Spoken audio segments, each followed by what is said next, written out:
Also, dann können wir mal loslegen, wenn ich das richtig sehe. Sehr geehrter Herr Präsident, meine Damen und Herren, die Gespräche mit dem Präsidenten der Vereinigten Staaten von Amerika, Herrn Donald Trump, sind in einer offenen und vertrauensvollen Atmosphäre stattgefunden. Ich halte sie für nützlich und wichtig. Wir haben den laufenden Zustand und die Perspektiven des amerikanisch-russischen Verhältnisses und Fragen der internationalen Agenda besprochen. Und wir wissen, dass wir uns jetzt in einer schwierigen Phase unserer bilateralen Beziehungen befinden. Aber diese Schwierigkeiten, die angespannte Atmosphäre, besitzen keine objektiven Ursachen. Der Kalte Krieg ist längst vorbei und das Zeitalter der scharfen ideologischen Konfrontation liegt in der Vergangenheit. Die Lage in der Welt hat sich kardinal geändert. Sowohl Russland als auch die USA stehen vor vollkommen anderen Herausforderungen. Das ist das Ungleichgewicht in den Mechanismen der internationalen Sicherheit und Stabilität, regionale Krisen, Terrorismusgefahren und grenzüberschreitende Kriminalität, Probleme in der Weltwirtschaft, ökologische und andere Risiken. Und man kann nur gemeinsam mit diesen Herausforderungen fertig werden. Ich hoffe, dass wir auch mit unseren amerikanischen Partnern ein Verständnis dafür erlangen werden.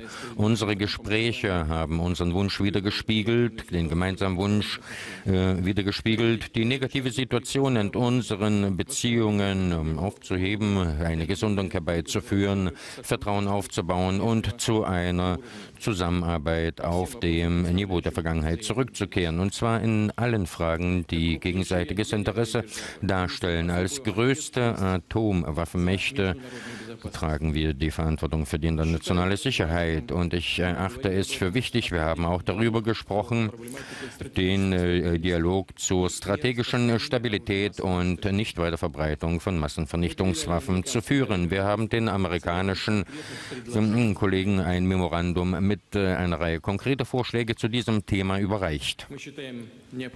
Wir erachten es für notwendig, weiterhin gemeinsam zu arbeiten an dem gesamten Komplex der militärpolitischen und abrüstungspolitischen Fragen zu behandeln. Es geht um strategische Angriffswaffen, um eine gefährliche Situation im Zusammenhang mit dem globalen System der amerikanischen Raketenwehr. Es geht um den Vertrag über Kurz- und Mittelstreckenraketen und um das Thema der Stationierung von Waffen im Weltall.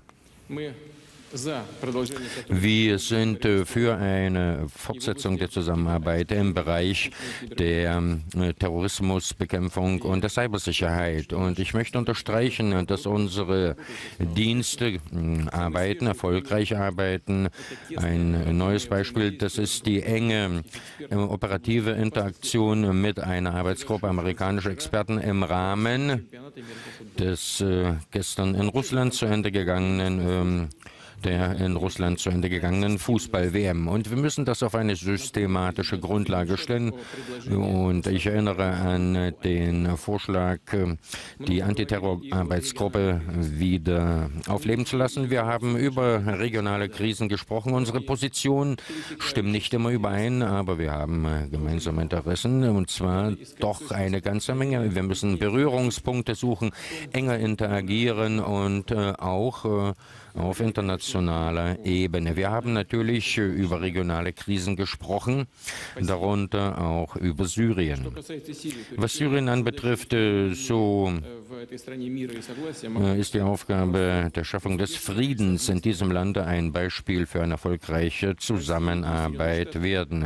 Russland und die USA können zweifellos die Führerschaft in dieser Frage übernehmen und ein Zusammenwirken organisieren, um die humanitäre Krise Grenze zu überwinden, den Flüchtlingen zu helfen, an ihre heimatlichen Herde zurückzukehren. Und die Zusammenarbeit hat uns gezeigt, dass wir über alle erforderlichen Komponenten verfolgen. Die russischen und amerikanischen Militärs haben interagiert, koordiniert, haben entsprechende Verbindungen eingegangen, die dazu geführt haben, dass es zu keinem Zusammenstößen zu Lande, in der Luft und auf dem Wasser gekommen ist. Und die endgültige Zerschlagung der Terroristen im Südwesten Syriens, in der sogenannten Südzone, und auch die Situation auf den Golanhöhen mit dem Vertrag von 1974 in Übereinstimmung gebracht werden muss. Es geht um die Trennung der israelischen und syrischen Truppen. Es muss wieder Ruhe einkehren in den Golanhöhen, auf den Golanhöhen. Dann die Feuereinstellung zwischen Syrien und Israel und die Sicherheit des Staates Israel muss zuverlässig gewährleistet werden. Der Herr Präsident hat dieser Frage heute eine besondere Aufmerksamkeit geschenkt. Ich bestätige, dass Russland an einem solchen Szenario interessiert ist und diese Position bezieht. Es wird einen Schritt geben, um einen gerechten und stabilen Frieden zu schaffen, auf Grundlage der Resolution 338 des UN-Sicherheitsrates. Und es ist gut, dass jetzt auch das Problem auf der koreanischen Halbinsel gelöst wird, auch dank dessen, dass der Präsident Trump persönlich an dieser Frage teilgenommen hat und dem Weg des Dialogs und nicht der Konfrontation folgt. Wir haben bei unseren Gesprächen auch darüber gesprochen, dass wir besorgt sind, weil die USA sich aus dem Atomvertrag in Bezug auf den Iran zurückgezogen haben. Unsere Positionen bleiben unverändert und darum ist jetzt der Iran das am besten kontrollierte Land im Rahmen der internationalen Atomaufsichtsbehörden. Bei der Diskussion der Ukraine-Krise haben wir über die Wichtigkeit der redlichen Umsetzung der Minsker Abkommen gesprochen. Die USA könnten beharrlicher darauf bestehen und die ukrainische Führung dahingehend einstimmen, so zu agieren. Besondere Aufmerksamkeit haben wir der Wirtschaft geschenkt und das Interesse zur Zusammenarbeit seitens der Geschäftskreise beider Länder ist vorhanden. Die amerikanische Wirtschaftsdelegation war eine der größten jetzt im Mai beim St. Petersburger Wirtschaftsforum.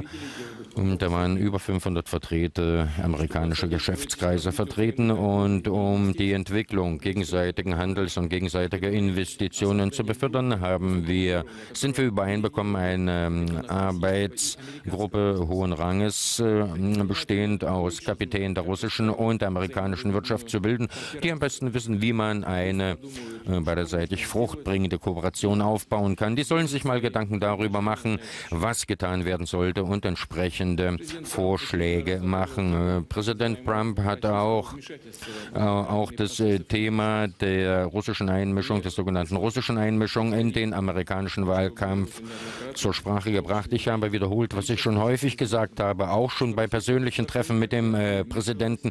Der russische Staat hat sich niemals eingemischt und hat nicht vor, sich in innere Angelegenheiten der USA, einschließlich des Wahlkampfes, einzumischen. Wenn konkrete Materialien zur Verfügung gestellt werden, sind wir bereit, diese gemeinsam zu prüfen, zum Beispiel im Rahmen einer gemeinsamen Arbeitsgruppe zur Cybersicherheit. Wir haben bereits mit dem Präsidenten zu diesem Thema gesprochen.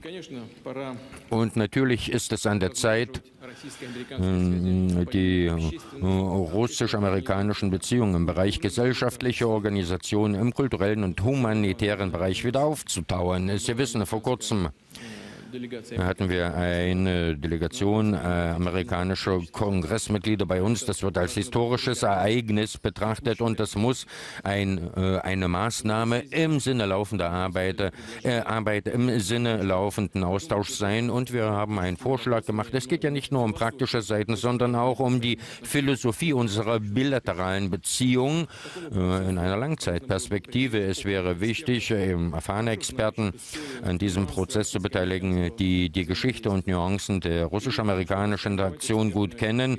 Es geht um die Schaffung eines Expertenrates aus einflussreichen russischen und amerikanischen Politikwissenschaftlern, ehemaligen Diplomaten, Militärs zu bilden, die Berührungspunkte suchen und sich darüber Gedanken machen, wie man unsere Beziehung auf eine gute, stabile, positive Flugbahn bringt. Und ich möchte noch in Erinnerung rufen, wir hatten ja bisher nur während internationaler Foren kurz miteinander zu tun. Wir haben ein gutes Gespräch geführt, Präsident Trump und ich hoffe, dass wir uns einander jetzt besser verstehen.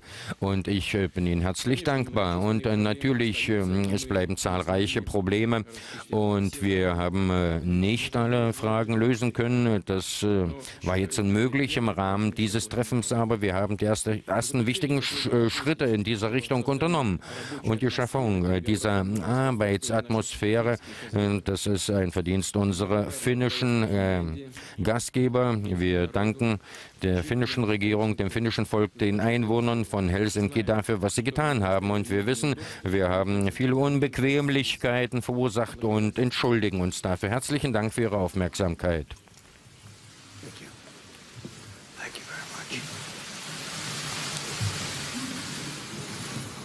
Vielen Dank. Ich habe gerade ein Treffen mit Präsident Putin beendet. Wir haben eine Fülle von Themen von kritischer Bedeutung für unsere beiden Länder behandelt. Wir haben einen tiefen Dialog geführt und das Ganze ist sehr gut gelaufen. Vorab möchte ich dem finnischen Präsidenten Niisto herzlich danken dafür, dass er das heutige Gipfeltreffen ausrichtete. Präsident Putin und auch ich haben gesagt, das war ganz toll.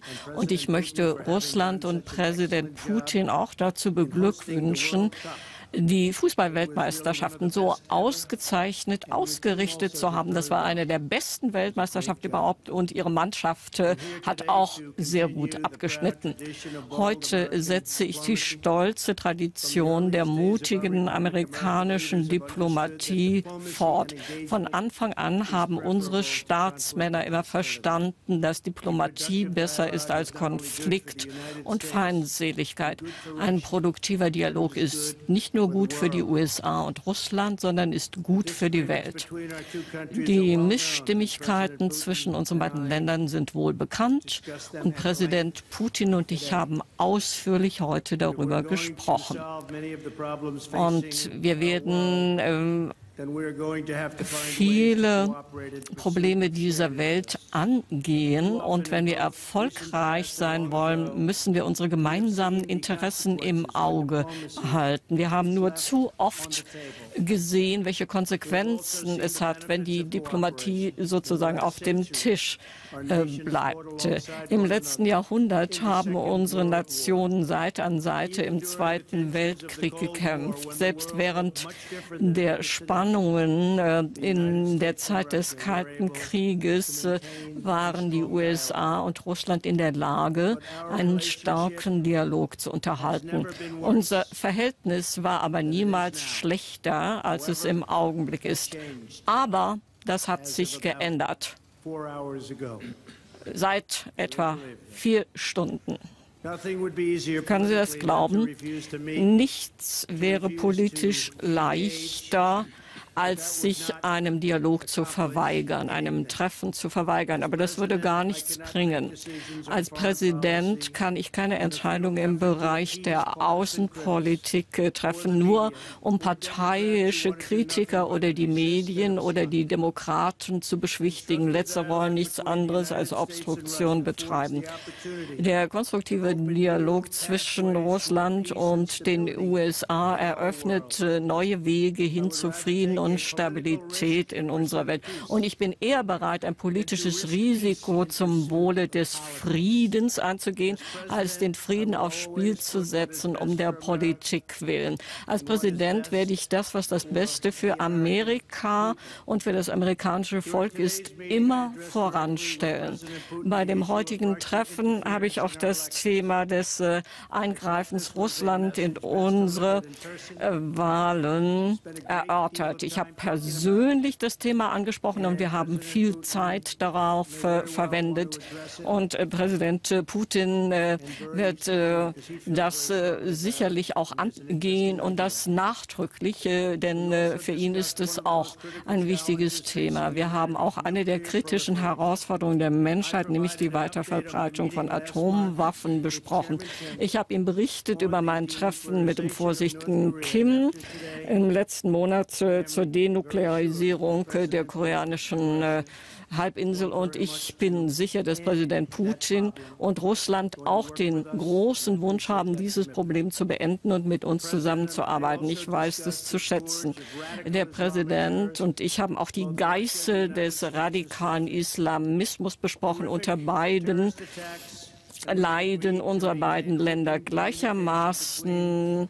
Wir wollen offene Kommunikationskanäle zwischen unseren Sicherheitsbehörden aufrechterhalten, um uns vor dieser globalen Bedrohung zu schützen. Im letzten Jahr gab es ja den Versuch eines Angriffs in St. Petersburg. Den konnte man aber unterbinden. Die Leute wurden festgesetzt und das Ganze wurde dann unterbunden. Und ich weiß den Anruf von Präsident Putin im Nachgang dazu sehr zu würdigen. Außerdem denke ich, ist es auch wichtig, dass man Druck auf den Iran ausübt, damit er seine Kampagne der Gewalt in der ganzen Region im Nahen Osten einstellt. Wir haben ausführlich darüber gesprochen, dass die Krise in Syrien eine komplexe Krise ist. Die Zusammenarbeit zwischen unseren beiden Ländern hat das Potenzial, Hunderttausende von Leben zu retten. Ich habe auch klar gemacht, dass die USA nicht zulassen wird, dass der Iran profitiert von dem erfolgreichen Kampf gegen den IS. Sie haben ja praktisch den IS ausgerottet in dieser Gegend.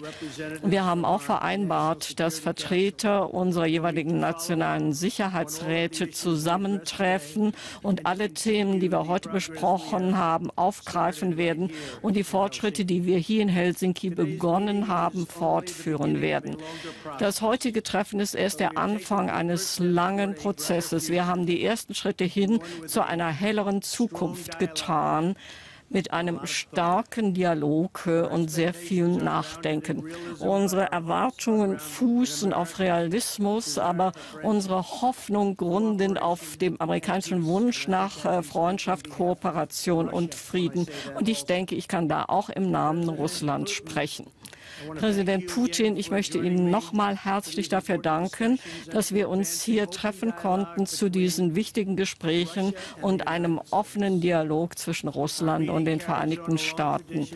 Unsere Sitzung steht in einer langen Tradition der Diplomatie zwischen Russland und den USA zum Wohle aller. Und ich denke, dies war ein sehr konstruktiver Tag, konstruktive Stunden, wenige Stunden, die wir zusammen verbracht haben. Und es ist im Interesse unserer beider Länder, diese Gespräche fortzuführen. Und das haben wir auch vereinbart. Ich bin sicher, dass wir uns in Zukunft oft wieder treffen werden. Und hoffentlich werden wir alle Probleme lösen, die wir heute besprochen haben. Nochmals herzlichen Dank, Präsident Putin. Meine Herren Präsidenten, jetzt werden die Journalisten jeweils 2 Fragen stellen können. Wir beginnen mit den russischen Journalisten aus dem Kremlpool. Bitte, bitte, und stellen Sie sich vor. Guten Tag, ich heiße Alexei Mischkow, ich vertrete die Informationsagentur Interfax. Ich habe eine Frage an den Präsidenten der USA. Während Ihrer Europa-Tournee haben Sie gesagt, dass die Realisierung des Pipeline-Projekts Nord Stream 2 Europa zur Geisel Russland macht und schlugen vor, die Situation zu umgehen, indem sie Flüssiggas liefern werden. Aber natürlich der der Winter hat gezeigt, dass das europäische Energiesystem funktioniert hat, aber die USA mussten einkaufen, und zwar auch Flüssiggas aus Russland. Die Umsetzung Ihrer Idee, ist die eher politisch, und würde das nicht vielleicht dazu führen, dass im europäischen Energieversorgungssystem ein Loch entsteht? Und die zweite Frage, wenn Sie gestatten, vor dem Treffen mit Herrn Putin haben Sie ihn als Rivalen bezeichnet und haben auch noch die Hoffnung zum Ausdruck gebracht, dass Sie vielleicht dieses Verhältnis in ein freundschaftliches ummünzen können. Ist Ihnen das gelungen? Ich habe ihn einen Konkurrenten genannt und in der Tat ist er ein Konkurrent, aber das Wort Konkurrent ist ein Kompliment. Wir werden miteinander konkurrieren, wenn Sie von der Pipeline reden. Ich bin nicht sicher, dass das notwendigerweise im besten Interessen Deutschlands ist, aber diese Entscheidung hat man dort getroffen. Wir werden aber miteinander konkurrieren. Sie wissen, die USA ist jetzt schon oder wird in Bälde der größte Lieferant von Öl und Gas sein. Und wir müssen konkurrieren mit der Pipeline. Wir haben ja unser Schiefergasvorkommen. Also da gibt es einiges zu erörtern. Ich habe das auch mit Angela Merkel nachdrücklich besprochen. Aber ich weiß auch, woher sie alle kommen. Und sie haben eine Quelle, die eben auch sehr in der Nähe liegt. Aber das werden wir noch lösen. Und die USA sieht heute viel anders aus als noch vor Jahren. Da konnten wir all das noch nicht fördern, was wir heute fördern. Heute sind wir Nummer 1 in der Welt, was die Förderung anbelangt. Und wir werden starke Konkurrenten werden.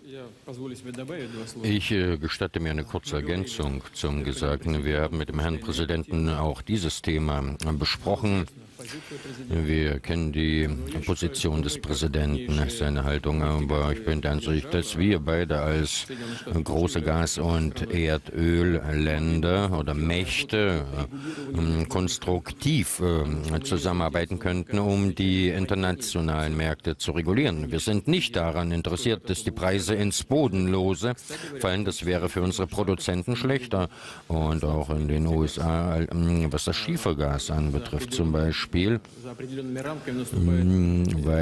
wenn ein gewisser Rahmen überschritten wird, dann schwindet oder verschwindet die Rentabilität. Und wir sind auch nicht an übermäßig hohen Preisen interessiert, weil das ist dann schlecht für den Maschinenbau, andere Wirtschaftsbranchen. Wir haben Gesprächsstoff, wir haben auch ein Feld für die Zusammenarbeit.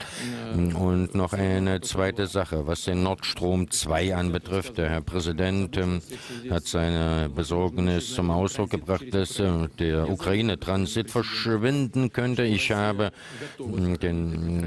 versichert, dass wir diesen Transit aufrechterhalten wollen und wir sind auch noch bereit, den Transitvertrag zu verlängern, der im nächsten Jahr ausläuft, falls die Streitigkeiten zwischen den Wirtschaftssubjekten im Schiedsgericht Stockholm beigelegt werden. Jeff Mason von More News hat als erster amerikanischer Journalist das Wort. Vielen Dank. Herr Präsident, heute Morgen haben Sie zwitschert, dass aufgrund der Dummheit der USA und der Müller-Mitschlungen das Verhältnis zu Russland so schlecht ist. Meinen Sie, Russland ist überhaupt für etwas verantwortlich und wofür? Ja, ich meine, beide Länder müssen zur Rechenschaft gezogen werden. Die USA waren töricht, wir waren alle dumm. Dieser Dialog hätte schon früher stattfinden sollten, sogar noch ehe ich ins Amt gekommen bin. Und da liegt die Schuld bei uns allen. Aber jetzt macht die USA zusammen mit Russland einen Schritt nach vorn. Und wir haben große Chancen, die Dinge zu verändern. Wir müssen die Weiterverbreitung von Atomwaffen unterbinden. Das ist wahrscheinlich das Wichtigste, wo wir zusammenarbeiten können. Aber ich denke, wir beide haben Fehler gemacht. Die Ermittlungen von Müller ist eine Katastrophe für unser Land. Sie haben uns gespalten. Es gab keine geheimen Absprachen. Das wissen alle. Und es werden Leute nach vorne gezerrt und zu Aussagen gebracht. Aber alles, was bisher gefunden wurde, hat sich überhaupt nicht auf unseren Wahlkampf bezogen. Es war ein sauberer Wahlkampf. Ich habe Hillary Clinton klar geschlagen. Wir haben sie geschlagen. Wir haben dieses Rennen gewonnen. Und es es ist eine Schande, dass nur ein Wölkchen eines Zweifels da aufgezogen ist. Das wissen die Leute, das verstehen sie. Aber das Wichtige ist überhaupt keine geheimen Absprachen. Und das hat sich natürlich ausgewirkt auf das Verhältnis der beiden größten Atommächte weltweit. Wir verfügen über 90% der Atomwaffen, also unsere beiden Länder. Und es ist lächerlich, was da passiert mit den Müller-Ermittlungen. Herr Präsident, vielleicht noch eine Nachfrage von mir. Weshalb sollten die Amerikaner und Präsident Trump ihre Aussage Glauben schenken, dass Russland sich nicht eingemischt hat in den amerikanischen Wahlkampf? Und werden Sie die 12 Angeklagten ausliefern? Ich lasse dem Präsidenten den zweiten Teil Ihrer Frage beantworten, aber Sie wissen es ja. Das gesamte Konzept entstand vielleicht kurz vorher oder während des Wahlkampfes. Das ist auch der Grund, weshalb die Demokraten eine Wahl verloren haben. Die hätten eigentlich gewinnen sollen, weil das Wahlmännerkollegium ja sehr viel günstiger für die Demokraten ist als für die Republikaner. Das wissen Sie.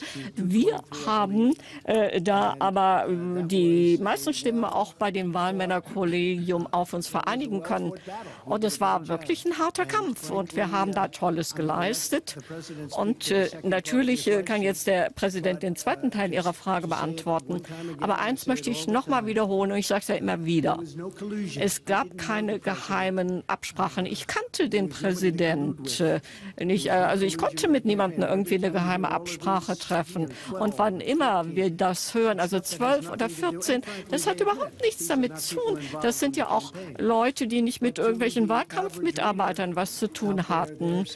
Aber gut, einige Medien sagen vielleicht, ja, das ist doch so. Aber selbst die Beteiligten oder einige haben vielleicht auch falsche Geschichte erzählt oder in einem Fall hat das FBI gesagt, es gab keine Lüge, aber jemand anderes hat gesagt, ja, da gab es sehr wohl eine Lüge. Wir haben einen brillanten Wahlkampf geführt und deshalb bin ich Präsident.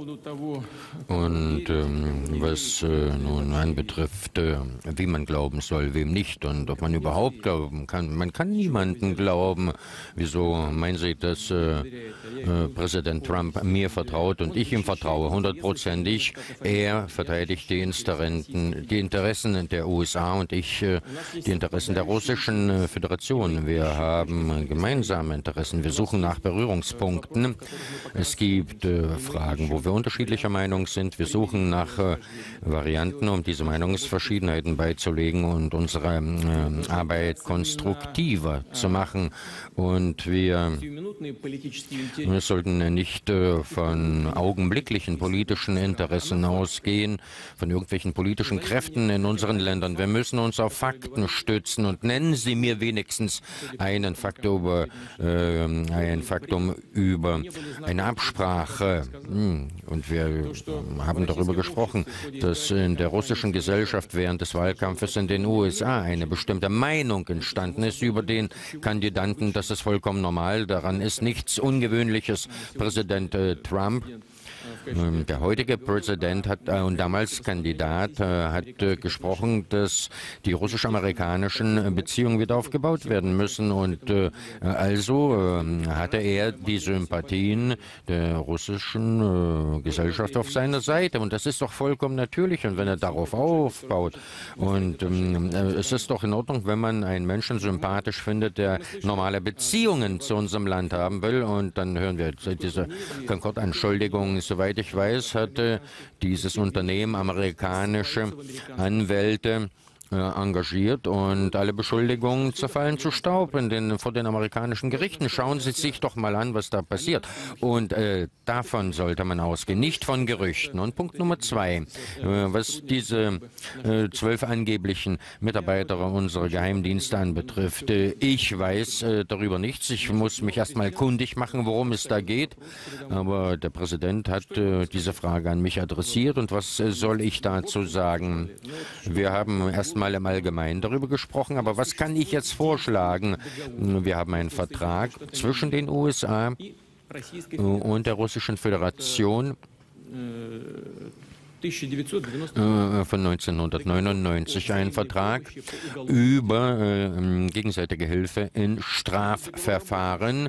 Dieser Vertrag funktioniert und er funktioniert effizient und auf Antrag ausländischer Staaten strengen wir 150 Verfahren an. Und der ehemalige Atomminister ist durch die USA, der russische Atomminister, nach Russland ausgeliefert worden und wir haben ihn vor Gericht gestellt. Der Vertrag funktioniert, aber der Vertrag sieht gewisse Verfahren für die gemeinsamen Aktivitäten vor und wir können vorschlagen, dass Ihr entsprechender Ausschuss oder Kommission mit Herrn Miller, dem Staatsanwalt an der Spitze, im Rahmen dieses Vertrages uns eine offizielle Anfrage stellen kann, um entsprechende Verhöre durchzuführen, und zwar derjenigen Personen, die man gewisse Straftaten verdächtigt. Und unsere Staatsanwaltschaft, die Ermittlungsbehörden werden die Verhöre durchführen und die entsprechenden Unterlagen den USA übergeben. Und darüber hinaus, wir können noch einen weiteren Schritt in diese Richtung unternehmen. Wir können offizielle Vertreter der USA auch aus dieser Kommission von Herrn Miller an diesen Verhören teilnehmen lassen. Aber in diesem Fall, dann werden wir auch eine Frage stellen. Es geht ja darum, dass es um gegenseitige Handlungen geht. Wir werden von der amerikanischen Seite erwarten, dass die Offiziellen verhört werden, auch die Vertreter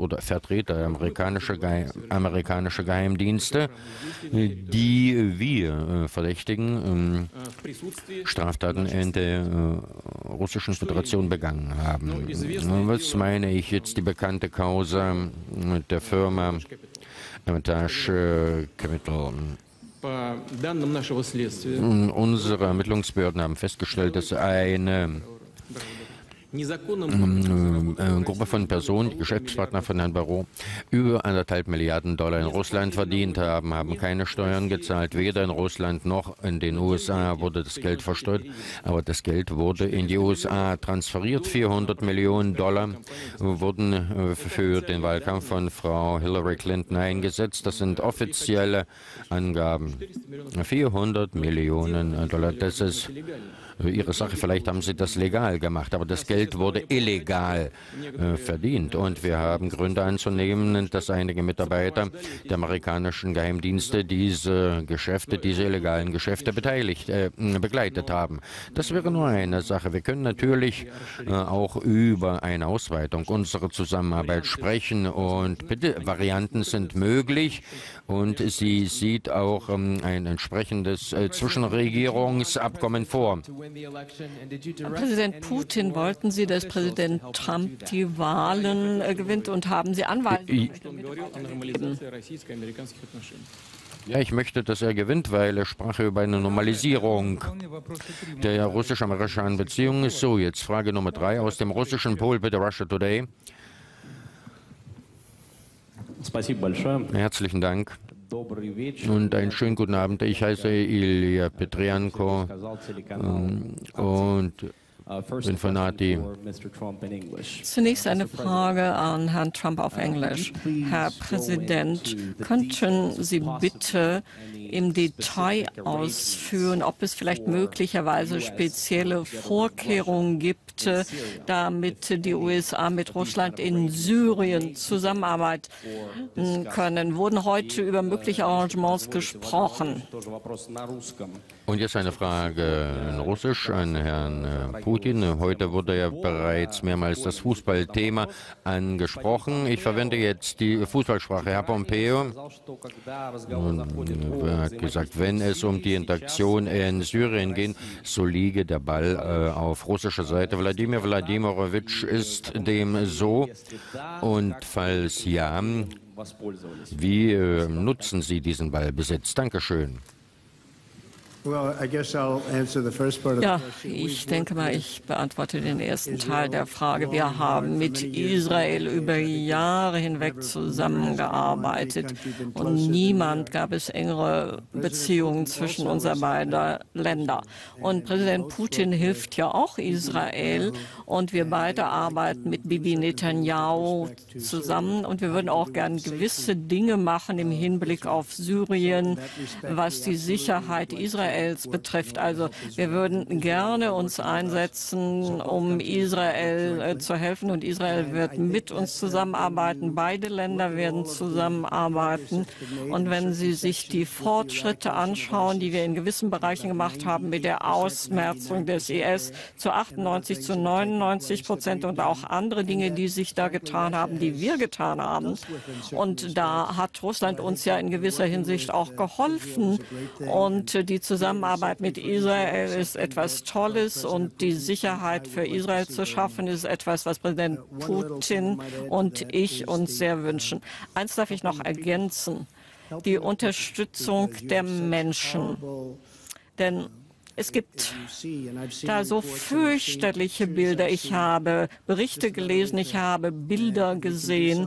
Und wenn wir da etwas bewirken können, um den Menschen in Syrien zu helfen, damit sie wieder in eine Art Unterkunft bekommen und auch humanitär betreut werden. Also ich denke, daran haben wir beide ein großes Interesse und das werden wir auch tun. Vielen Dank. Ja, aber Sie haben keine speziellen Vereinbarungen getroffen, zum Beispiel zwischen den Militärs. Also unsere Militärs kommen gut miteinander aus, wahrscheinlich besser da als die politischen Führer und das über Jahre hinweg. Aber unsere Militärs kommen gut miteinander aus und sie sprechen sich in Syrien und andernorts ab. Ich hatte bereits erwähnt, dass wir die humanitäre Zusammenarbeit ausbauen will. Ich habe gestern mit Herrn Macron, dem französischen Präsidenten, darüber gesprochen. Wir sind übereingekommen, dass wir auch mit europäischen Ländern, mit Frankreich, diese Aktivitäten aktiver vorantreiben werden. Wir sind bereit, Militärtransportflugzeuge für humanitäre Fracht zur Verfügung zu stellen. Wir haben mit Präsident Trump darüber gesprochen. Hier gibt es einiges zu tun und was ist hier wichtig? Viele Flüchtlinge, sehr viele, sind in den Nachbarstaaten von Syrien konzentriert, in Jordanien, in der Türkei, im Libanon. Und wenn wir den Menschen helfen werden, nach Hause zurückzukehren, dann wird der Migrationsdruck auf die Länder der Europäischen Union, auf andere Länder um ein Vielfaches geringer werden. Das ist ganz, ganz wichtig unter sämtlichen Aspekten, unter dem humanitären und auch unter dem Aspekt der Lösung der Flüchtlingsfrage. Aber insgesamt, da stimme ich Präsident Trump zu, unsere Militärs interagieren sehr gut, sie arbeiten gut zusammen und ich hoffe, dass sie auch so weitermachen werden wie in der Vergangenheit. Wir werden auch im Astana-Format weitermachen. Russland, die Türkei, der Iran, darüber habe ich Donald Trump ebenfalls informiert, aber wir sind bereit, diese Anstrengungen mit den Anstrengungen der Kleinstaatengruppe zusammenzulegen, damit der Prozess einen breiten Charakter annimmt, damit wir wirklich maximale Chancen besitzen, um den endgültigen Erfolg zu erzielen. Ja, und was noch den Ball auf unserer Seite des Feldes anbetrifft, im Zusammenhang mit Syrien, Herr Präsident hat gerade erwähnt, wir haben die Fußball-WM erfolgreich durchgeführt. Und hier, apropos Ball, jetzt übergebe ich diesen Ball an Herrn Präsidenten und jetzt ist er auf seiner Seite. Insbesondere weil ja die USA in 2026 die Fußball-WM ausrichten werden. Ja, vielen Dank. Das stimmt. Und ich hoffe, dass wir als Ausrichter genauso gut sein werden. Also das ist für unseren Sohn Baron. Melania, hier hast du den Ball. Und jetzt noch eine letzte Frage von der amerikanischen Seite von AP.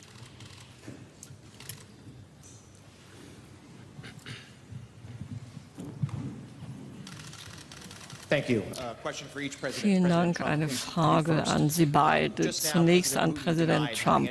Präsident Putin hat gerade geleugnet, irgendetwas zu tun zu haben mit der Einmischung in den US-Wahlkampf 2016. Alle Nachrichtendienste aber sagen, Russland hat es getan. Erste Frage, wem glauben Sie? Zweite Frage, würden Sie jetzt vor dem Angesicht der Welt Präsident Putin sagen, würden Sie das anprangern, was getan wurde, und würden Sie ihn auffordern, das nie zu tun?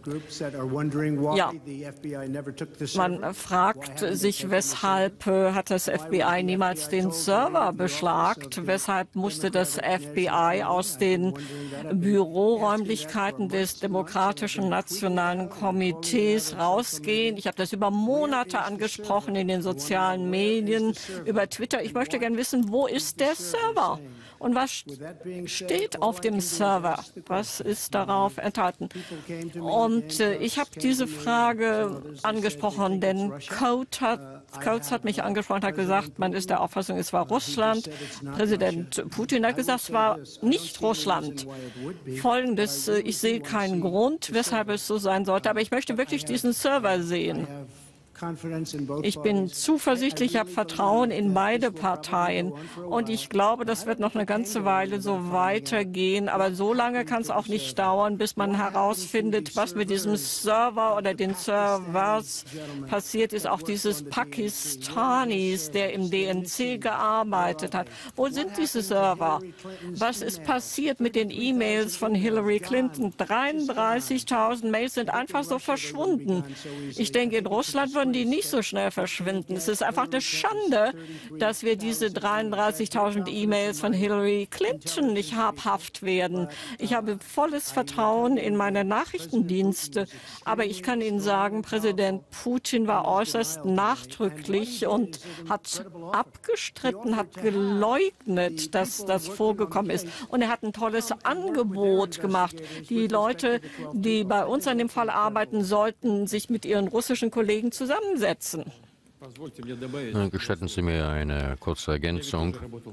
Ich habe ja selber in der Aufklärung gearbeitet und weiß, wie entsprechende Dossiers erstellt werden.